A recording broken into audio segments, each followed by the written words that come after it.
It's been 6 years since that camping trip, and I still haven't slept a full night without jolting awake to the sound of leaves crunching outside my window. My name's Alex. Back then, I wasn't much of an outdoors person. I was more of a weekend in the cabin kind of camper. Warm showers, stocked fridges, the illusion of wilderness. But Jake, my best friend since high school, had other ideas. Jake was a true survivalist. He'd spent his summers leading trail hikes and winter nights building shelters in the snow just to prove he could. He loved the woods, said it made him feel connected to something older than us. That should have been my first red flag. When he invited me on what he called a real camping experience, I was skeptical, but game. It'll be fun, he promised. Just us, Lena, and the forest. No phones, no distractions, just raw nature. So we packed up, drove 4 hours into Northern California, and ditched the main trail completely. Jake led us down an unmarked path he claimed to have found during a solo trip the year before. No signs, no cell signal, just thick trees and the sound of our own breathing. At first, it was beautiful in that postcard kind of way. Golden sunlight filtered through branches. Birds chirped from high up in the canopy. But as we hiked deeper, something shifted. I couldn't put my finger on it at the time, but I felt it, like the forest was holding its breath. No wind, no distant animal calls. Even the insects had gone quiet. Just stillness. Heavy, unnatural stillness. By the time we made camp near a clearing, the sun had dipped low, casting long slanted shadows between the trees. We built a fire, set up 2 tents, and passed around a bottle of whiskey, as Jake taught us how to identify animal tracks. Lena laughed. I tried to relax. That's when the footsteps started. They were slow, measured, like someone deliberately testing each step. The kind of walk you'd expect from someone trying not to be heard, but failing just enough to be noticed. I looked at Jake. His smile vanished. Lena asked, "What was that?" Jake didn't answer. He just reached slowly behind him for the hatchet lying next to his backpack and motioned for us to get down, quietly. Then we heard it. A noise I'll never forget for the rest of my life. It sounded like someone trying to mimic an animal, but getting it all wrong. It was a low, rattling growl mixed with a sharp, unnatural clicking, like bones tapping together inside a throat. "What the hell is that?" I whispered. Jake didn't speak. He just pointed toward the tent. I scrambled inside mine, heart pounding so hard I was sure the thing, whatever it was, could hear it. I lay frozen in the dark, my breath shallow, trying not to make a sound.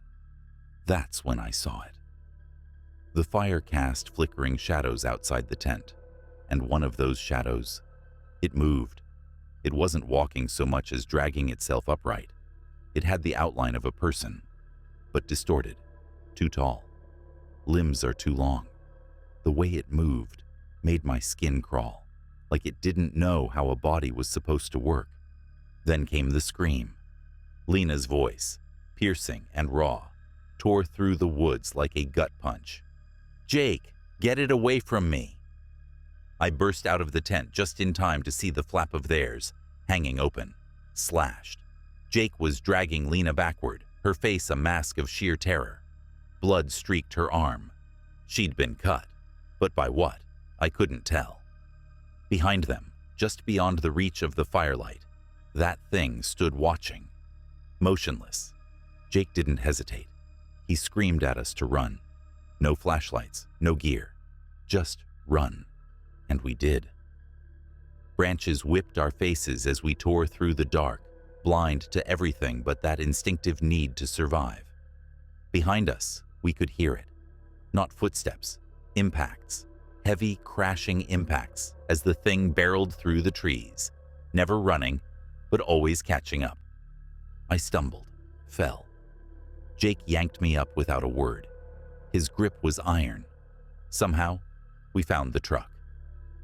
Jake had parked it half a mile from where we camped. He fumbled with the keys, swearing under his breath, the lights flicking on like salvation. I dove into the back seat, and Lena jumped in beside me, sobbing. But it wasn't over. As Jake tried to reverse, the trees pressed in like they'd shifted overnight. The forest seemed alive, constricting. The truck inched backward, bumping over roots and rocks, headlights illuminating nothing but endless trees. Every rustle felt like death, creeping closer. Then we saw it again. Standing just at the edge of the lights, staring, not moving, just watching, like it was trying to understand us. We drove until the signal returned and the night sky gave way to headlights and gas stations. We didn't speak. We were too shaken for that. We left everything behind, our tents, our food, Jake's gear, all of it. Jake, who spent half his life in forests, couldn't explain what we saw. It wasn't human, he finally said, staring out the window like his thoughts were still caught in that clearing. And it wasn't an animal either. It moved like a dream you can't wake up from. None of us went back. I moved to the city not long after. Still get chills near wooded trails. Can't sit by a campfire without hearing that clicking noise in the back of my mind. But here's the thing. Everyone has one nightmare that stays with them. Ours had a face we couldn't see, a voice that wasn't a voice, and a presence that followed us out of the forest and never let go. I was in 8th grade when it happened. That was the last time I ever truly scoffed at a ghost story. My name's Eli, and before that day, I didn't believe in anything I couldn't touch. Ghosts? Nope. Demons? Nope. Haunted houses, cursed objects, whispers from the dark? All just made up bedtime fuel for people who needed something to blame when the wind knocked a curtain over. My whole family was the same. We were skeptics, proudly logical. My dad, Mark, was an engineer, taught us that every problem had a reason and every reason had a fix. My mom, Laura, worked in real estate, always rolling her eyes at people who asked if a home had bad energy. My older brother, Ryan, and I used to playfully argue over which urban legend was the dumbest. So when I tell you I didn't believe in any of this stuff, I mean it. But I need you to understand what happened that afternoon, because it changed everything. It was a Tuesday. I remember that. Cold gray light outside, midwinter. The kind of day where the house always felt a little quieter than usual. Ryan was out with friends. My parents both had meetings after work, so I had the place to myself. A rare occurrence. I wasn't doing anything special, just lying on my bed with my earbuds in, half watching YouTube, half daydreaming, the way you do when you're a kid who doesn't realize how easy life is yet. The only light in the room came from my laptop screen. After a while, I paused the video to go use the bathroom. That's when the quiet hit me. It wasn't the usual no one's home quiet. Almost like the walls themselves were holding their breath. Our house had always been weird. It was built in the 70s, full of tight hallways and sharp turns that made it hard to see around corners. Ryan and I used to joke that it was badly designed on purpose. The worst part was the laundry chute, a narrow metal door, knee-high, near the hallway bathroom. We hated it. Something about it always felt too open, like it wanted to be more than just a place for dirty socks. Anyway, I was standing in the bathroom, hand hovering over the flush handle, when I heard the thud. It came from Ryan's room, just down the hall. I froze. Maybe he hadn't left yet. I called out, "Ryan." Nothing. I waited, listening. Not for a response, but for anything. But the silence that followed wasn't empty. It was dense, like sound had been sucked out of the air. The hairs on my arms lifted, and a chill that had nothing to do with winter air spread through my chest. Something was wrong. I didn't flush. I didn't move. I just reached for the bathroom door and clicked the lock shut. That's when I heard the voice. It was low, wet, like someone gargling through a throat full of mud. I couldn't make out words, just harsh consonants, cracking syllables, whispers spoken by someone who didn't quite know how to talk. It was coming from Ryan's room. I backed away from the door, slow, step by step, until my back touched the wall beneath the small frosted window. My stomach knotted so tightly I could barely breathe. Then came the footsteps. Thump, thump. They were heavy, measured, not running, not rushing, stalking. They stopped right outside the bathroom. For a moment, I thought I might pass out. Then, nothing. No knock, no voice, just silence. And then, the footsteps continued, past the door, down the hallway, toward the staircase. I couldn't move. I was locked in that moment, every muscle tense, heart battering my ribs. Then, crash. Something hit the stair landing. Hard. A second later, another slam at the bottom step, like someone had thrown themselves down. Then, clear as day, the alarm system's voice echoed from the front hallway. Front door. I almost cried with relief. Someone had left. Maybe it was Ryan. Maybe I imagined the voice. But just as I let that thought settle, bang! Something hit the laundry chute. Bang, bang, bang. Again, harder, more violent, like someone was inside the walls, stabbing upward. I swear I saw the metal flap jump an inch from the force. I couldn't scream. I couldn't move. My legs gave out and I slid to the floor, pressed against the wall, watching the chute shake like it was being kicked from inside. Then, total, perfect, dreadful silence. I stayed in the bathroom for what felt like hours. When I finally worked up the courage to leave, I crept back to my room and barricaded the door with my dresser, then curled up on the floor with a blanket, staring at the handle. Every creak, every gust of wind outside made me flinch. When my parents came home later, I was too shaken to explain it right. They chalked it up to an overactive imagination. My mom hugged me. My dad checked the doors. Ryan, when he got back, laughed it off. Said maybe I'd been watching too much horror YouTube. I didn't argue. I just shut down. I didn't tell the full story until years later. I was a senior in high school when I brought it up again. Ryan and I were alone in the basement, watching some found footage movie, when he started teasing me about that night, calling me Ghost Boy. Something in me snapped. I turned to him, dead serious, and I told him everything. The voice, the thuds, the footsteps, the chute. And then, something changed in his face. His smirk faded.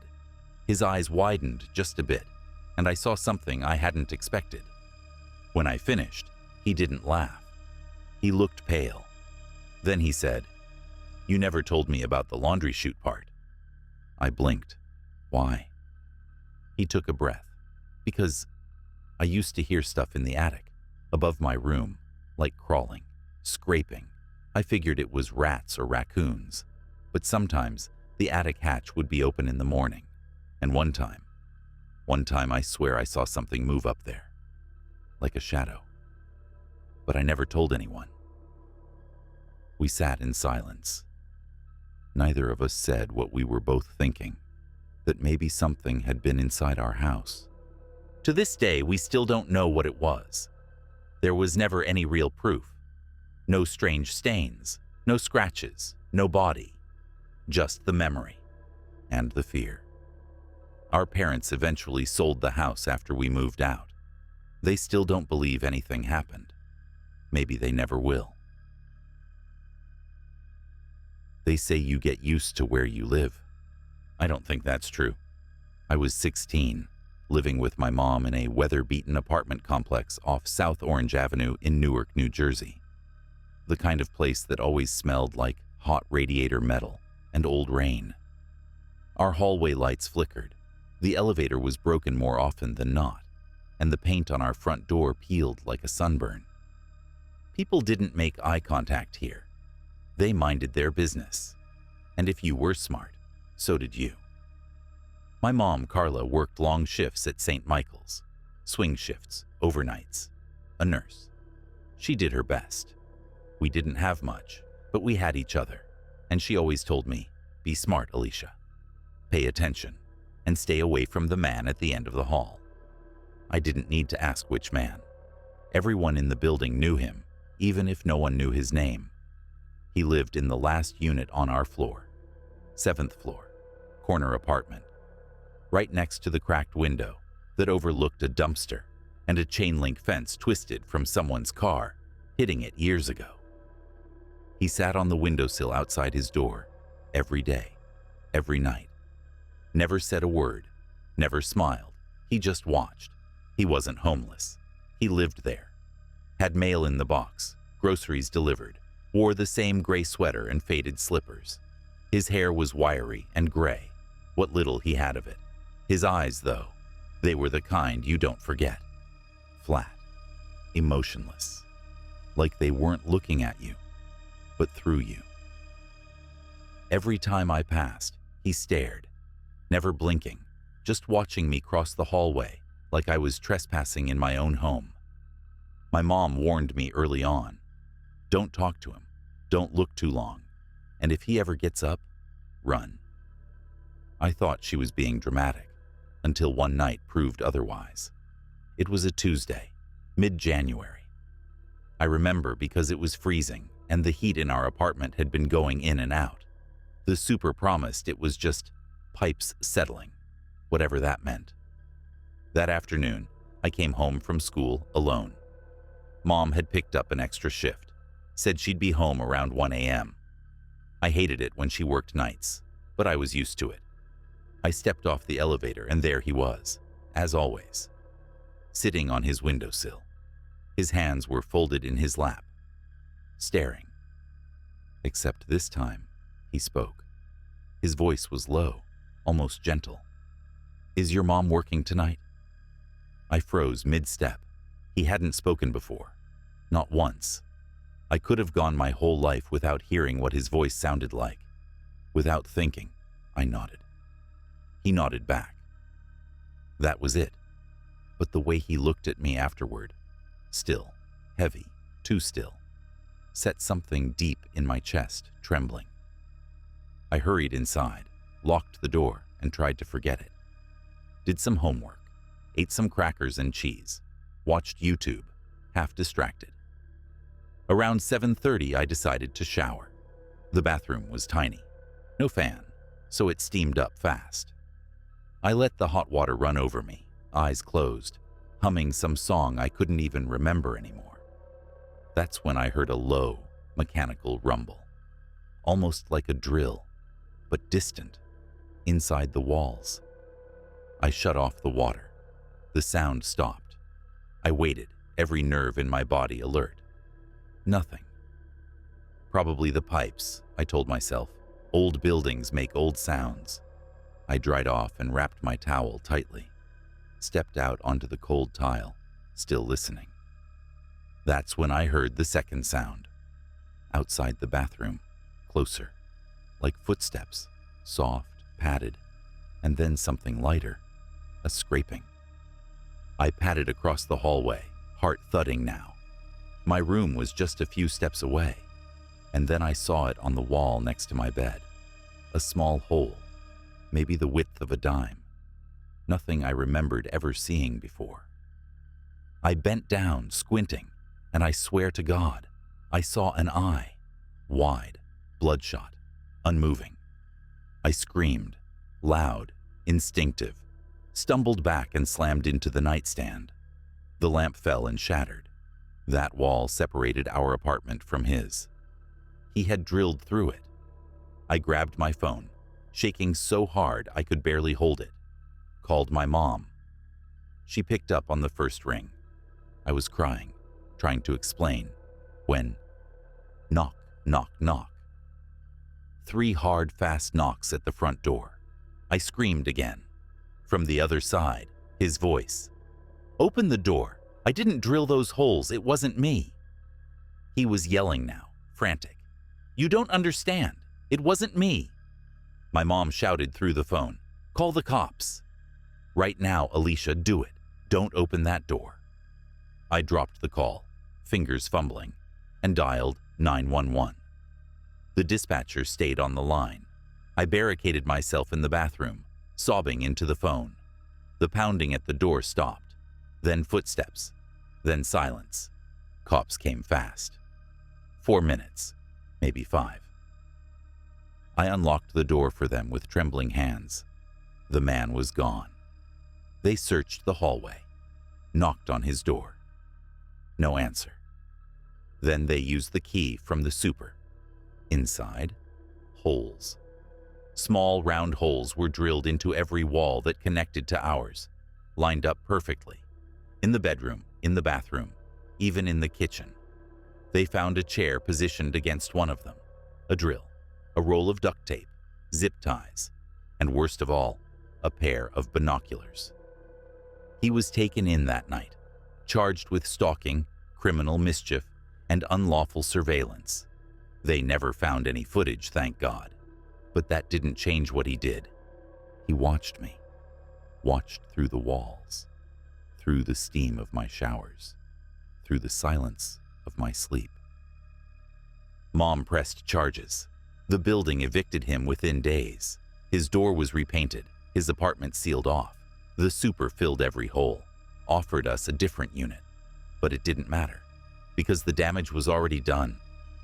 I couldn't sleep in my room for weeks, even after the repairs, even after the locks were changed. I kept seeing that eye. Sometimes I still do. I don't trust the quiet anymore, not even now. I keep the blinds closed and the furniture heavy. I tape over any wall outlet that feels out of place, because I know what's out there. The monsters aren't always in the dark. Sometimes they're just on the other side of the wall, and they're watching.